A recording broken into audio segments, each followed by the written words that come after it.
Hello and welcome to the Wellbeing services in the south of Glasgow. My name is Paula and I will be talking you through our lifestyle and mental well-being information sheet. What is a healthy lifestyle? Our lifestyle can be thought of as a collection of daily functions and behaviours. It is commonly known that a healthy lifestyle can be beneficial for one's well-being in terms of physical health. Recently, there has been growing evidence highlighting the impact of lifestyle factors on mental health. In order to maintain a healthy lifestyle, the World Health Organization recommends engaging in regular physical activity, limiting alcohol consumption, and eating healthily.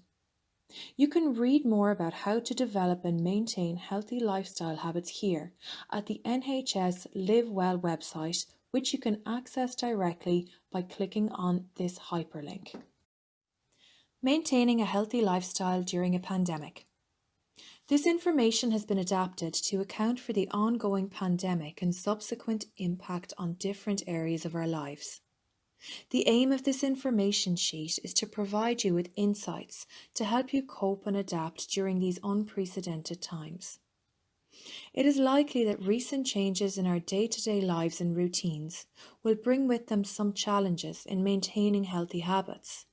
However, it may also bring some opportunity to try new things and to be creative. Think of lifestyle habits as your first line of defense in terms of well-being. Such changes alone might be limited in addressing mental health problems, and so the following suggestions are designed to be used along with the other psychotherapeutic resources provided or with consultation with your GP. Below, I will outline the most important aspects of lifestyle in relation to mental health and provide links to further reading and resources. Physical activity. There are a number of reasons why physical activity is good for your body. But did you know that physical activity is also beneficial for your mental health and well-being? In fact, a programme of physical activity is recommended by the National Institute of Clinical Excellence, also known as the NICE guidelines, in the treatment of mild depression for adults. We also know that some types of exercise can reduce symptoms of anxiety. But we understand that often the symptoms of depression and anxiety alone can make it hard to engage in physical activity. Sometimes it's difficult to motivate yourself to go outside when you feel your energy is already depleted. Or sometimes our thoughts and expectations of ourselves can hold us back when we want to try and make changes, such as the fear of being judged by others. Overcoming barriers to getting active. Recent lockdown restrictions may have had an impact on your physical activity levels, or have led to changes to your routine or the way you exercise. Or maybe you have physical health conditions that bring their own challenges in terms of staying active comfortably and safely. Other common barriers include lack of energy, fear of failure, or even the weather. Support from friends, family, and like-minded others, or even your GP, can be very helpful when you're trying to make positive lifestyle changes. If you do suffer from physical illness or injury, it may be advisable to check in with your GP beforehand. Tips for increasing your activity levels. Physical activity does not have to involve running a 5K road race or spending hours lifting weights for it to be effective, but it can be if that's what works for you. In fact, even a short burst of 10 minutes brisk walking can positively impact on your mood. Aim for 20 minutes moderate activity per day if this is realistic for you. Physical activity can include any type of recreational or leisure activity, which can range from doing the housework or gardening to doing physical exercise. Set SMART goals to monitor your progress and keep motivation up. For more support on how to set SMART goals, click on this resource available in the information sheet under Goals Sheet, Get Self-Help. Consider what type of activity will keep you motivated. Ask yourself, what do you enjoy doing? What have you enjoyed doing in the past? For example, if you value keeping physically fit and active, but running is not your cup of tea, then consider alternatives, such as cycling or completing home workouts.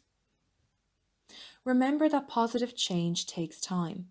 Reward yourself for progress made and for doing something good for your mental health. Challenge negative thoughts that get in your way.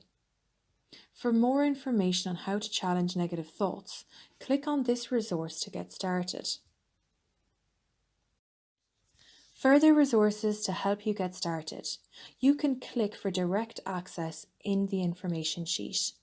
NHS Inform, NHS Fitness Studio, Glasgow Club, and the Mental Health Foundation. Alcohol use.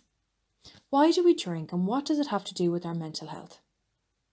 Alcohol and mental health are closely related in that one of the main effects of alcohol is its ability to change our mood.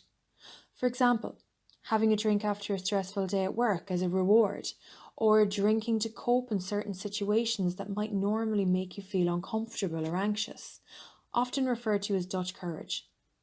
Sometimes alcohol is used to block out distressing thoughts or feelings. In the immediate short term, alcohol might provide feelings of relaxation, help us to unwind, or indeed block out those distressing thoughts or feelings. However, alcohol itself is a depressant, and once its effects wear off, you are much more likely to feel worse. Drinking more than the recommended guidelines can have detrimental effects on our physical and mental health. Recent restrictions may have had an impact on your relationship with alcohol. Perhaps you've started drinking more at home. If you notice your drinking habits have changed in response to recent events and have noticed a change in your mood, it might be useful to start by keeping a tracking diary or consider alternative ways of coping with stress or boredom. You could start by checking out our stress group online, which you can access by clicking the following resource. Familiarise yourself with the following chart, and remember the maximum units per week is now the same for men and women, which is 14 units per week. So what is a unit? A UK unit of alcohol is 10 millilitres of pure alcohol. However, units can sometimes be hard to understand, as most people don't drink in units, they drink by the glass. So what does 1 unit of alcohol look like?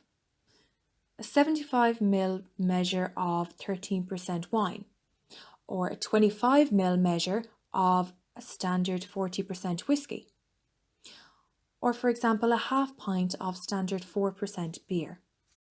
Included in this information sheet are further useful resources to help you calculate your unit usage. For example, there's the unit calculator available from DrinkAware. NHS Northumberland and Tyne have also developed a booklet which helps you explore and understand your relationship with alcohol. It's called Alcohol and You, and you can access it by clicking the link on this information sheet.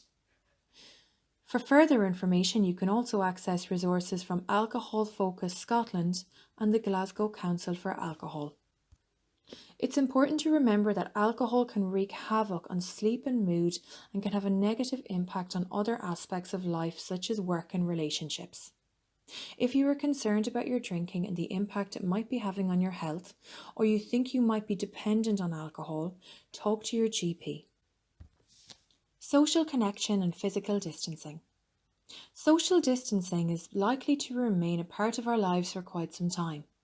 We have known for quite some time that social isolation is related to mental health problems, and here at Wellbeing we have always supported and encouraged people to think of ways to become more socially engaged. Remember that if you are feeling lonely, you are not alone in feeling that way. Some tips for staying connected may be to look at using technology to compensate for the non-verbal cues we are missing from face-to-face interactions. For example, video calling allows you to interpret people's facial expressions and allows for more comprehensive communication over, say, telephone calls. Using headphones while on a phone call can allow you to pick up on voice cues, such as tone, much better than using a speaker. Learn to recognize passive scrolling. Social media sites such as Facebook, Twitter, TikTok and Instagram now play a pivotal role in keeping us connected with others, both near and far. However, passive scrolling has been associated with feelings of isolation. If you use these sites, try to use them in a way that is meaningful for you and will allow you to feel connected with others. Look for online support groups or common interest groups, such as a book group or a virtual running club where you can record and share your progress. Many community resources have increased their online presence to offer support in these challenging times. An excellent example of this is the hashtag Glasgow Life Goes On, run by Glasgow Life. Find out more information on their website, which you can access directly using our information sheet.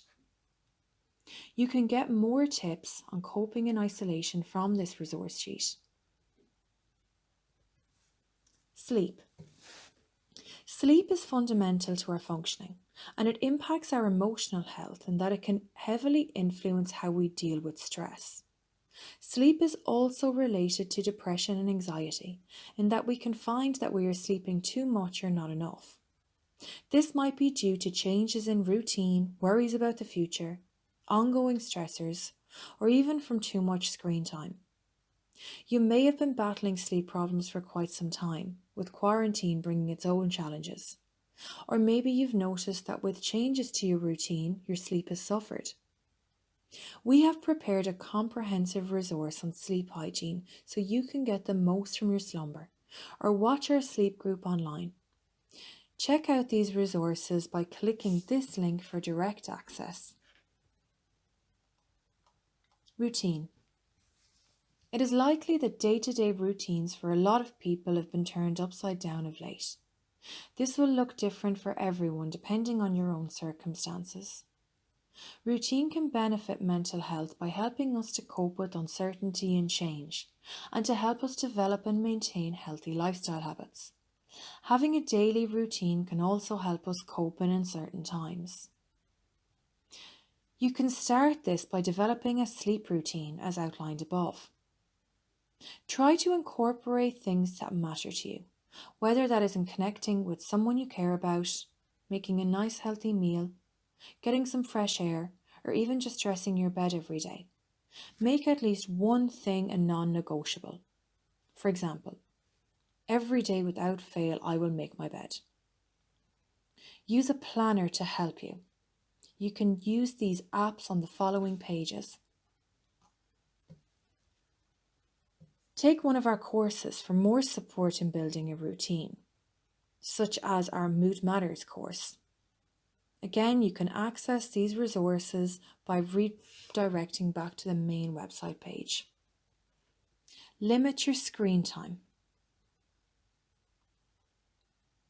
We have now come to the end of this information sheet. If you are having suicidal thoughts, please discuss with a loved one or call Samaritans on 116 123 or access your GP or local crisis service via the NHS on 111. If you have found the information useful and wish to use more resources, the following page has a list of resources that you can use, such as apps for your phone or other devices. Please feel free to browse the website and make use of the information available. Thank you for listening.